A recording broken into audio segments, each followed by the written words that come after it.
मराठीचा वर्गातला पहिला धडा घेतो आहे मराठीचा आणि त्या धड्याचं नाव आहे वेगवष्टा. सगळ्यात पहिले तर मी थोडासा परिचय सांगते. लेखक आहे प्राचार्य शिवाजीराव भोसले आणि त्यांच्याबद्दल थोडंसं माहिती मी सांगते आहे. महाराष्ट्रातील एक ज्येष्ठ विचारवंत, व्यासंगी लेखक व सुप्रसिद्ध वक्ते. त्यांनी वकिली देखील केली आणि कुलगुरू पदही भूषविले. भारतात आणि परदेशात अगणित विषयांवर व्याख्यानमाला देऊन ख्याती प्राप्त केली. पुण्याच्या वसंत व्याख्यानमालेत 1969 ते 1997 या काळात सतत 28 वर्षे व्याख्याने देण्याचा विक्रम त्यांनी प्रस्थापित केला आणि त्यानंतर त्यांनी प्रशस्त वर्तमानपत्रात सदरही लेखन केले.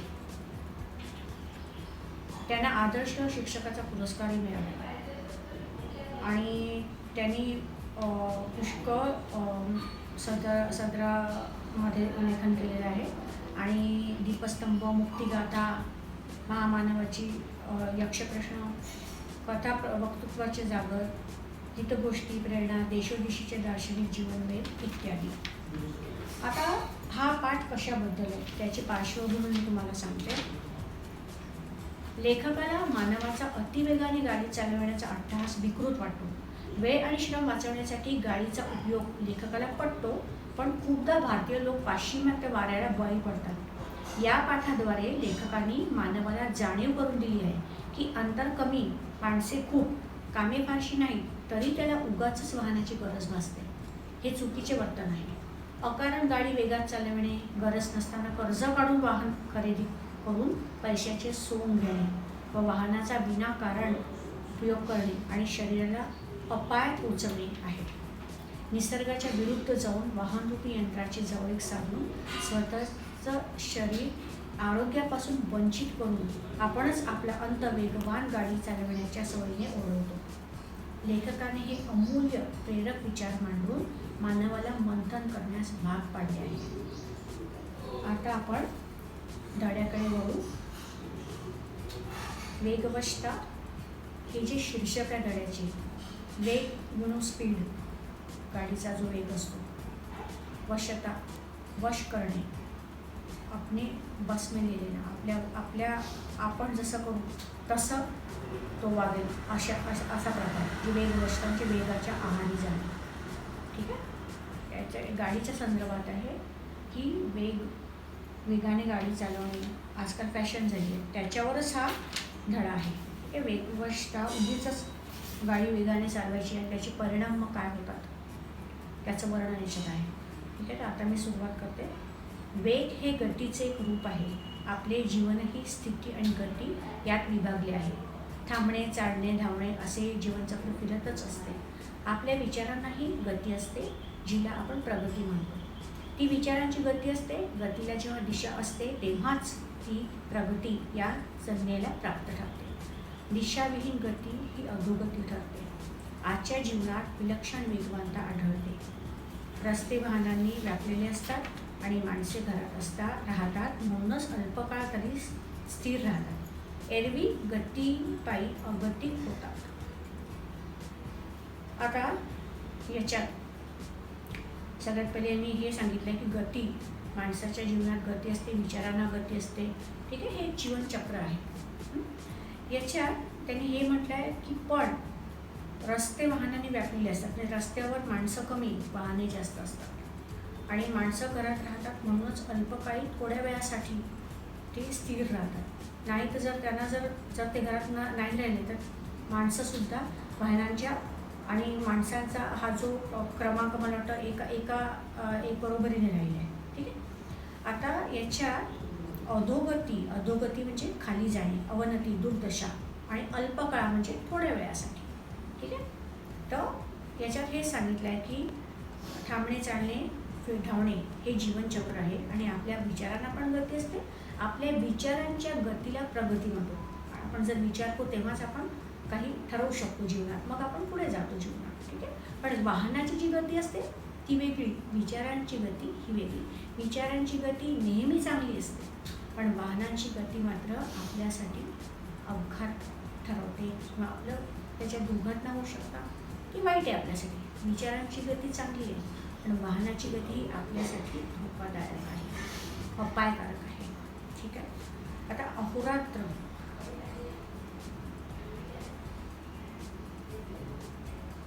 अहोरात्र भरारणारी आणि चालणारी वाहने पाहिली म्हणजे आश्चर्य वाटते. रात्र असली तरी काय होतं, जोरदार वाहने चालू असतात, मोठमोठे आवाज, त्या हॉर्न्सचे पोंगे, ज्याला आपण मराठीत पोंगा म्हणतो, ठीक आहे, याचे आवाज असतात. वाहने पाहिली की मनात असं वाटतं की ही वाहने इतक्या जोरात का चालवतात आहे, काय गरज आहे, ही आली कुठून. ही खरं तर प्रश्न हे पडतो लेखकाला की वाहने आली कुठून. पूर्वीच्या काळात वाहने नव्हते, जनावरं होते, त्याच्यावर बसून ते जायचे किंवा पायदळी चालून ते प्रवास करायचे. आपली सगळे कामं होत होते जगात, तेव्हा वाहनं पण नव्हते. मग माणसाचं अडायचं नाही, सगळं काम व्यवस्थित होतं, प्रगती होत होती, कुठल्याच यंत्राची गरज नव्हती, कसली गरज नव्हती. तरी त्यांनी खूप शोध लावले, ठीक आहे. पण आता आली आणि कशासाठी ही वाहनं. आता त्यांना प्रश्न पडतो की ही वाहने आली कुठून, ही कशासाठी आली आणि व्हॉट इज द रिझन. पूर्वी देशोदेशींचा इतिहास घडला, म्हणजे लोकांनी इतिहास घडवला बिना वाहनाने. त्यांचं जो काहीच नव्हतं, कुठलं तंत्रज्ञान नव्हतं, कुठलं तंत्रज्ञान म्हणजे according to according to the vehicles I am talking about, तसं काही नव्हतं, वाहनं नव्हती त्यांच्याकडे, ठीक आहे. तरी पण त्यांनी इतिहास घडवला, शोध लावले, मोठे मोठे पराक्रम गाजविले. पण लोकांनी जगप्रवासही केले, पायी चालून जगप्रवास केले, कुठल्या पुढे ते पोचायचे. पण आजच्या एवढी अवघड वाहने कुठे दिसत नसत. पण आज जी आपण वाहनांची संख्या पाहतो, ती संख्या मात्र पूर्वी कधीच नव्हती, असं लेखकाचं म्हणणं आहे, ठीक आहे. आता माणूस घरातून जात आला की वाहनावर आढळतो. आता माणूस कसा वागतो, पूर्वी तर वाहनं नव्हतीच, तो पायी प्रवास करायचा, कुठेही जायचा, त्याची सगळे कामं तो आपल्या पायी चालून करायचा. पण आता मात्र पायी चालणे म्हणजे माणसाला असं वाटतं की नाही, कशाला. जर थोडंसे अंतरावर जर त्याला काम असेल तो पटकन वाहनावर चढतो, आरूढ होतो, स्वार होतो आणि आपल्या कामाला जातो. ते काम जवळ असो, दूर असो, कसेही. पण तो वाहनाशिवाय अजिबात घराच्या बाहेर निघू शकत नाही, अशी त्याची आता विचारसरणी झालेली आहे. आता माणूस घरातून निघाला की वाहनावर आरूढ होतो. वेळ थोडा असतो, कामे बरीच असतात. कधी कधी वेळ खूप कमी असतो आणि कामे भरपूर असतात. अशा वेळेस वाहन काढलं तरी तो ठीक आहे. पण उगाचच वाहन काढायचं, वेळ जात नाही म्हणून वाहन काढायचं, किंवा बस बोर झाल्या म्हणून वाहन काढायचं, त्याला अर्थ नाही. पायी चालतं ओळखता येत नाही. जीवन हे दशदिशांनी विभागलेले आहे. मुलांची शाळा एका टोकाला, आपली कार्यालय दुसऱ्या टोकाला, मंडई एका बाजूला तर दवाखाना दूर. मंडई म्हणजे बाजारपेठ, ठीक आहे. तर कुठल्या तरी दिशेला, म्हणजे एकीकडे मुलाची शाळा असेल, तर दुसरीकडे कार्यालय असेल, तिसरीकडे बाजारपेठ असेल, असं 3 ठिकाणी 3 असतील तर त्यावेळेस वाहनाची आवश्यकता असते. तेव्हा वाहन वापरतात, तर त्याच्यात काही वावगं नाही, ठीक आहे. पण ते म्हणतात जीवनाची ही टोके सांधणार कशी. सांधणे म्हणजे जोडणे, जुळवणे. मग ते म्हणतात की जीवनाची, आपलं जीवन इट्स फुल ऑफ ऑब्स्टॅकल्स, खूप सारे मध्ये मध्ये बाधा येत राहतात. तर अशी मग एक टोकं दुसऱ्या टोकाशी कशी जोडायची, कशी सांधायची. शेवटी गती ही घ्यावीच लागते. मग अशा वेळेस काय होतं, हे 2 टोकं जुळवायला आपल्याला गतीचा आधार घ्यावाच लागतो. We have to take the support of speed अशा वेळेस, ठीक आहे. मग काय होतं, आणि अनावश्यक गती ही विकृती आहे. पण ते म्हणतात की अप्रमाण, अवास्तव, जेव्हा गरज नसताना अवास्तव, अप्रमाण आणि अनावश्यक गती ही एक विकृती आहे. विनाकारण जोरदार गाडी चालवायची, काही कारण नसताना, त्याला विकृती वाटायची. तर आपली कामे यथासांग पार पाडावी. यथासांग म्हणजे पूर्णपणे, ठीक आहे, पूर्णपणे पार पाडावी. एवढा वेग जीवनाला असावा, त्यापेक्षा अधिक वेग म्हणजे अक्षम्य वेग म्हणावा लागेल. जर जेवढा वेग आपल्याला आवश्यक आहे तेवढ्या वेगात जर गाडी चालवली तर ठीक, पण उगाचच कारण नसताना खूप जोराने गाडी चालवणे त्याला क्षमा नाही, ठीक आहे. अक्षम्य म्हणजे ज्याला क्षमा नाही तो आत्मघातकी ठरतो. जर जोरदार गाडी चालवली तर आत्मघातकी ठरतो, म्हणजे आपल्याच आघात तिथे स्वतःचा होऊ शकतो, दुर्घटना होऊ शकते, त्याच्यात मरण येऊ शकतो, काही पण होऊ शकतं. याच्यात अपाय कोणाला होईल, आपल्याला, ठीक आहे. तर त्यांनी आपल्याला फक्त हे सांगितलं की जोरदार जे गाडी चालवतात किंवा वेगाने जी गाडी चालवतात त्याचे परिणाम आपल्यालाच भोगावे लागतात. ठीक आहे. एखाद्या दुसऱ्याला मार लागला तर ठीक, पण त्याच्यात आपलंही त्याच्यात वाईट होऊ शकतं. ठीक आहे. तर आता पुढे त्यांनी काय केलं, मग त्यांनी पटवून सांगितलं, एक उदाहरण दिलं आहे. अमेरिका आणि आपला भारत याच्यात काय फरक आहे, त्यांना वेगाची का गरज आहे आणि आपल्याला वेगाची का गरज नाही, गाड्यांच्या वेगाची. ठीक आहे. तर अमेरिकेसारख्या विकसित देशात माणसे वेगाने जीवन जगतात. आता अमेरिकामध्ये माणसं कशी जगतात, वेगाने. त्यांचं लाईफस्टाईल वेगळं आहे, आपली लाईफस्टाईल वेगळी आहे. आपली थोडीफार संथ आहे, त्यांची लाईफस्टाईल जीवनसरणी ही वेगाची आहे. ठीक आहे. आणि घर आणि दरडोई वाहन उपलब्ध असते प्रत्येक घरात. ठीक आहे. प्रत्येक घरात. आणि दरडोई म्हणजे प्रत्येक माणसागणिक प्रत्येक माणसाजवळ. दरडोई म्हणजे प्रत्येक माणसाजवळ. आणि घरोघरी म्हणजे प्रत्येक घरात वाहन हे असलंच पाहिजे, असा तिथला नियम आहे. कारण की तिथली कामच तशी असतात, वाहन उपलब्ध असते. ठीक आहे.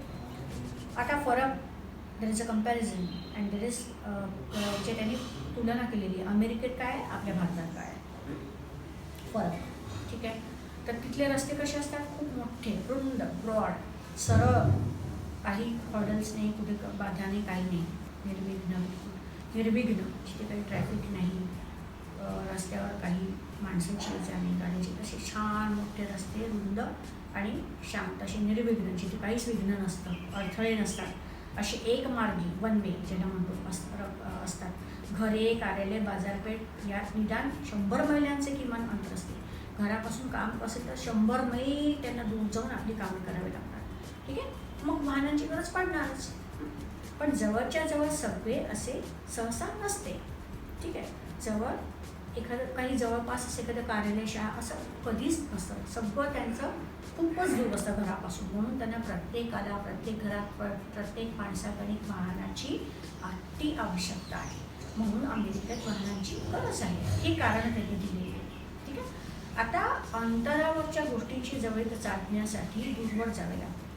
यातून माणसात दुरावा निर्माण होतो, जो जाचदायक आणि असह्य होऊ नये म्हणून वेगाचा आश्रय घेतला जातो. आता काय होतं, हे वाहनं चालवताना आपली कामं करतात, मग माणूस माणसापासून दुरावत जातो. त्याने एकमेकांना बोलायची वेळ मिळत नाही, भेटायला मिळत नाही, कारण की अंतरच इतकं असतं की त्याला वाहन घेऊनच निघावं लागतं. तर याच्यात मग त्याला वेग जर त्याने घेतला, वेगाने गाडी चालवली तर काही हरकत नाही. ठीक आहे. पण जो माणसामध्ये जो दुरावा असतो त्याच्यामध्ये तो त्रासदायक होऊ नये म्हणून तो वेगाचा आश्रय घेतो अमेरिकेत. आणि वेगामुळे माणूस बेभान होतात. भान हरपले म्हणजे अस्वस्थता विरून जाते. वेगात एक बेहोशी असते. मग काय होतं, जोरात वाहन चालवताना माणूस आपल्या शुद्धीतच नसतो. तो त्याला एक असतं की मला माझं काम उठवायचं आहे, त्या वेगात तो गाडी चालवतो. हे सगळं बाकी विसरून जातो, कारण त्याला ते काम करायचं आहे, मला लवकर पोचायचं. एकच त्याच्या मनात असतं. आता त्यांनी भारतीय लोकांबद्दल सांगितलं. आतापर्यंत अमेरिकेत काय होतं ते सांगितलं. आता फरक सांगितलं की भारतात काय होतं. भारतीयांनी अमेरिकन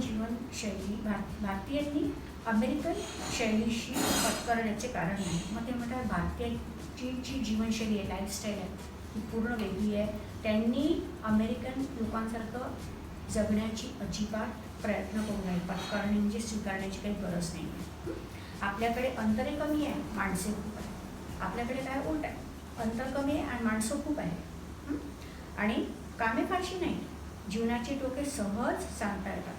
त्यामुळे आपण सहजच जीवनाची टोके जोडू शकतो. ठीक आहे.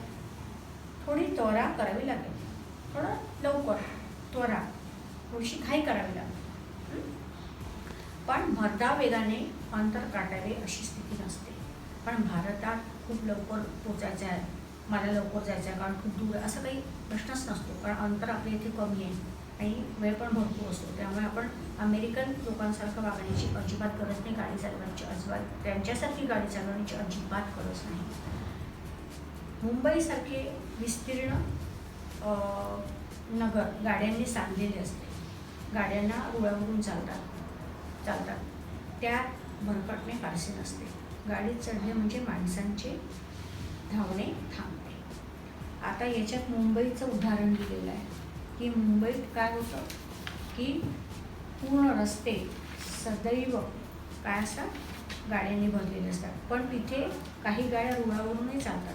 त्याच्यामुळे काय होतं की रहदारी थोडीशी रस्त्यावरची कमी होते आणि गाडीत चढणे म्हणजे माणसांची धावणे थांबते. जर ते चालत्या गाडीमध्ये म्हणजे तिथे गाड्या पण आहेत, तिथे जर गाड्याकडे लोकल वगैरे जे काही असतात ते त्याच्यात चढले तर रस्त्यावरची गर्दी आपोआप कमी होते आणि माणसाची धावणे थांबते. म्हणजे ती धावपळीचं जे जीवन आहे त्याचं तिथे कुठेतरी विराम लागतो. ठीक आहे. तर आता याच्यानंतर ते काय म्हणतात की खरी अडचण असते ती रस्त्यावरून येणाऱ्या जाणाऱ्या 2 आणि 4 चाकी वाहनांची. आता मुंबईमध्ये लोकल्स वगैरे आहे, बाकी मेट्रोज आहे, तेव्हा आता आपल्याकडे पण आल्या तर काही गर्दी गाड्यांमध्ये चढून जाते तर माणसं धावण्याचे थांबतात. ठीक आहे, त्याच्यात चालली जातात. पण खरी अडचण कोणाला असते? ज्यांच्याकडे 2 चाकी गाड्या आहेत, ठीक आहे, किंवा जे रस्त्यावर पायी चालतात आहे त्यांना खरी अडचण असते. त्यांचा वेग मर्यादित ठेवला तर ती साधने म्हणून उपयोगी पडतात. वेळ आणि श्रम वाचवण्यासाठी त्यांचा उपयोग होतो. जर आपण वेळ आणि श्रम मेहनत वाचवण्यासाठी वाहनांचा उपयोग केला तर ठीक, म्हणजे ते व्यवस्थितरित्या वापरले जातात. पण वेळ आणि श्रम वाचवण्यासाठी त्यांना उपयोग होतो. पण अनेकदा असे घडते की वाचलेला वेळ घालवायला कसा हे कळेनासे होते आणि मग ते चालवण्यासाठी पुन्हा माणसे वाहनाच्या आत जातात. मग खूप वेळा आता आपल्याजवळ वेळ, आता मला खूप कंटाळा येतो, घरात खूप बोर होतं, चला आपण थोडंसं वाहन करून निघू. म्हणजे हे उगाचच वाहनाचा उपयोग करणे आहे आणि प्रदूषण पसरवणे आहे. ठीक आहे.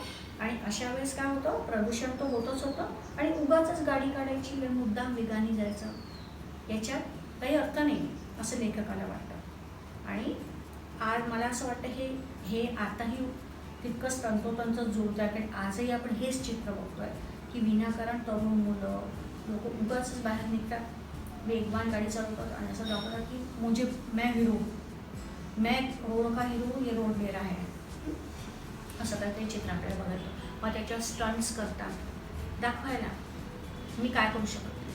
आणि हे कशा कुठे रोडवर, आणि त्या स्टंट्स करताना वगैरे काय होतं तिथे त्यांचा मृत्यू अपघात देखील झालेले आहे. पण हे त्यांना कळत नसतं. वेगाने गाडी चालवणे म्हणजे मी हिरो आहे असं त्यांचं दाखवलं असतं. ठीक आहे. मग कामापुरते आणि कामासाठी वाहन आणि आटोक्यात राहील तेवढाच वेग हे तंत्र अनुसरले तर जीवन अर्थपूर्ण होईल. आपले जीवन अधिक प्रमाणात आपल्या वाट्याला यावे, ते कृतार्थाने जगावे, अनुभवता यावे, त्यासाठी उसंत लावावी म्हणून वाहनांचा वापर करायला हवा. आता त्यांनी हे सांगितलं की आपण वाहन कशाला वापरायला पाहिजे, का वापरायला पाहिजे. जीवनात जर आपल्याला वेळ असेल तर उगाच वाहन काढू नये. जर आपल्याला गरज असेल तेव्हाच वाहन काढावे. आणि उसंत म्हणजे काय, सवड फुरसत वगैरे जर असेल तेव्हा जर आपण घरातच बसलो आणि वाहनाचा उपयोग न करता जर आपण ते काम पायी करू शकत असू तर आपण का नाही करायचं. ठीक आहे. आता हे कामापुरते आणि कामासाठी वाहन आणि आटोक्यात राहील एवढाच वेग ते तंत्रानुसार जीवन अर्थपूर्ण होईल. ठीक आहे. आपले जीवन अधिक प्रमाणात आपल्या वाट्याला यावे, हे कृतार्थाने जगता अनुभवता यावे, यासाठी उसंत लावावी. उसंत म्हणजे सवड फुरसत लावावी म्हणून वाहनांचा वापर करायला हवा. म्हणजे आपल्या स्वतःसाठी देखील आपल्याजवळ वेळ हवा. ठीक आहे. प्रत्यक्षात घडते ते वेगळे, पण प्रत्यक्षात काय होतं रिअल लाईफमध्ये वेगळंच काहीतरी घडतं. इतरांशी मानसिक स्पर्धा. आता याच्यात हे दाखवलं की समाज कसा असतो, आपल्या समाजातले लोक कसे असतात. काही लोक काय करतात, इतरांशी मानसिक स्पर्धा करण्यासाठी आपल्या ऐश्वर्याचे प्रदर्शन घडवण्यासाठी गरज नसताना कर्ज काढून वाहने खरेदी करणारी माणसे समाजात आढळतात. त्याच्याजवळ कार आहे का, मग माझ्याजवळ काही मी पण घेईन. पैशाची सोय नसते, खाण्याची सोय नसते, कशी कामं पुरतं कशी तरी ती कमाई पुरते, तरी देखील तो काय करतो त्याची बरोबरी करण्यासाठी, त्या माणसाजवळ गाडी तर माझ्याजवळ असलीच पाहिजे, ती बरोबरी करण्यासाठी पैशाचा तो सोंग घेतो, कर्ज काढतो आणि त्या कर्जातून गाडी घेतो.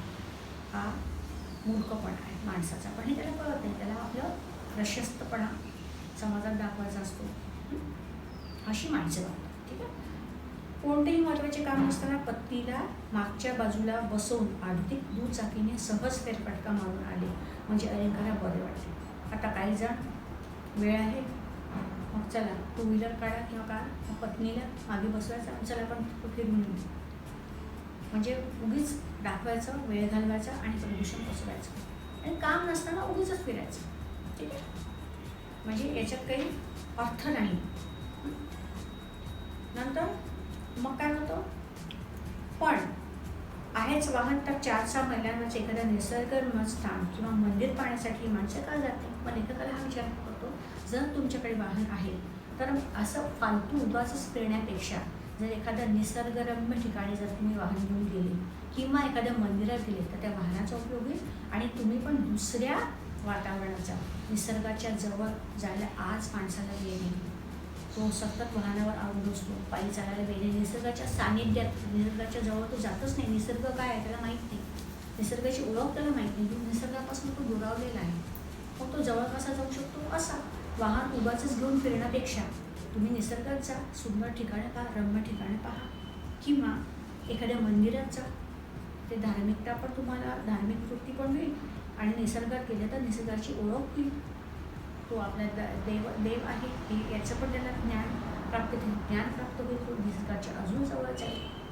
पण हे तो करत नाही. पण लेखकाला असं वाटतं की लोकांनी असं केलं पाहिजे.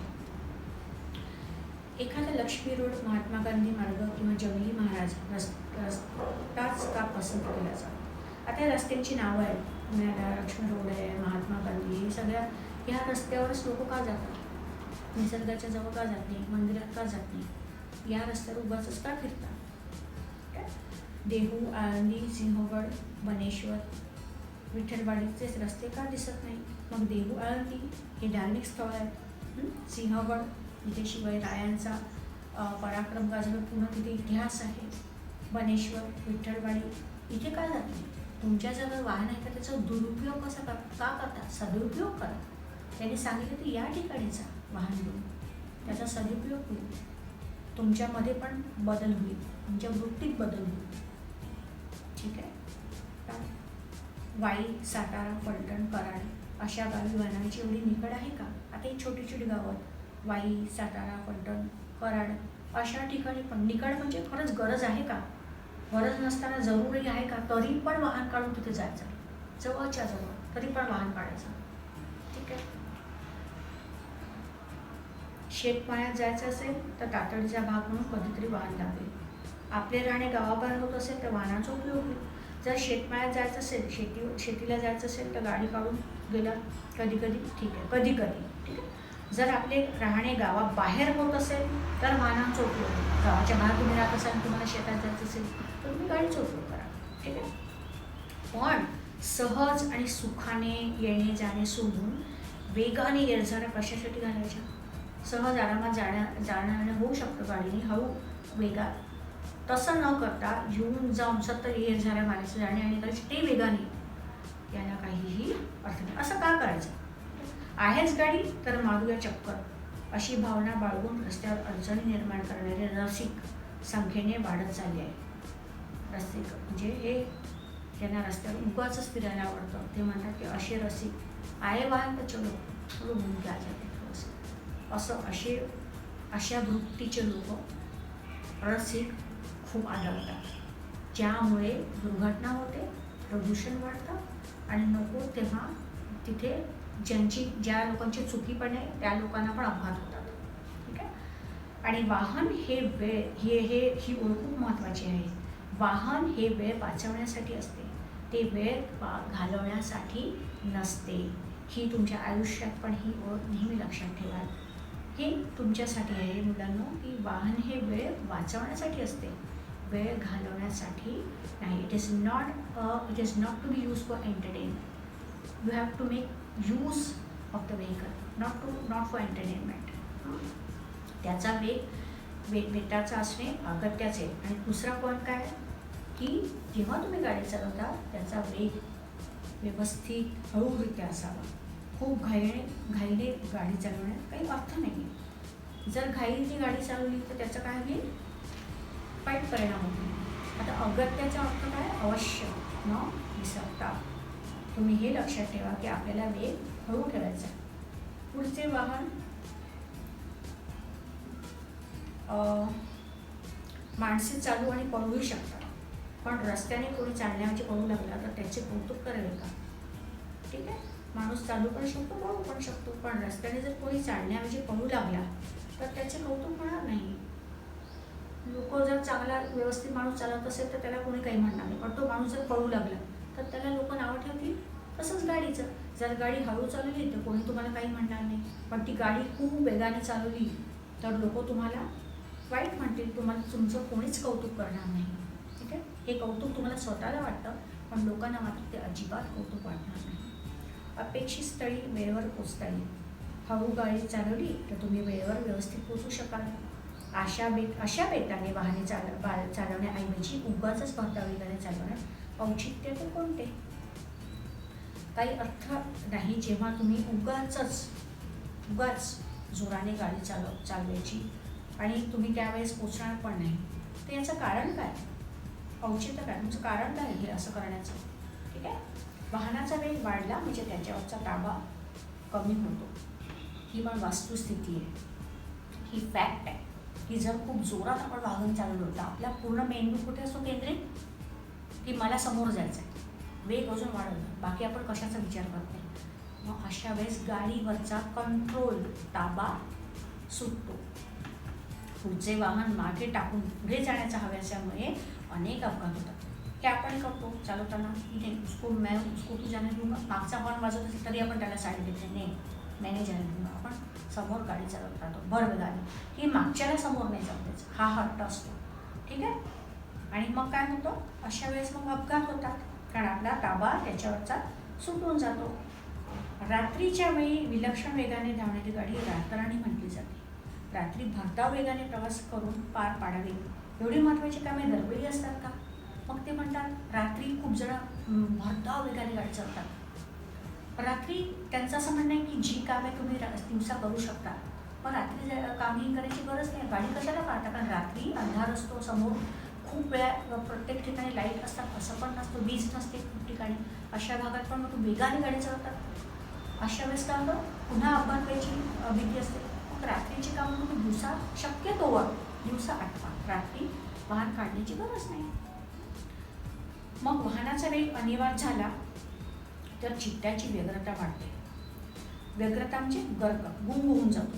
ठीक आहे, वाहनाचा वेग वाढला, अनिवार्य झाला, फार मोठा अमर्यादित झाला. अनिवार्य म्हणजे अमर्यादित जर वेग वाढला तर काय होतं, चित्ताची मनाची गर्क वाढते. आपण त्याच्यातच गुंतून जातो, मन त्याच्यात गुंतून जातो. ठीक आहे, डोळ्यावर, मनावर, शरीरावर ताण पडतो.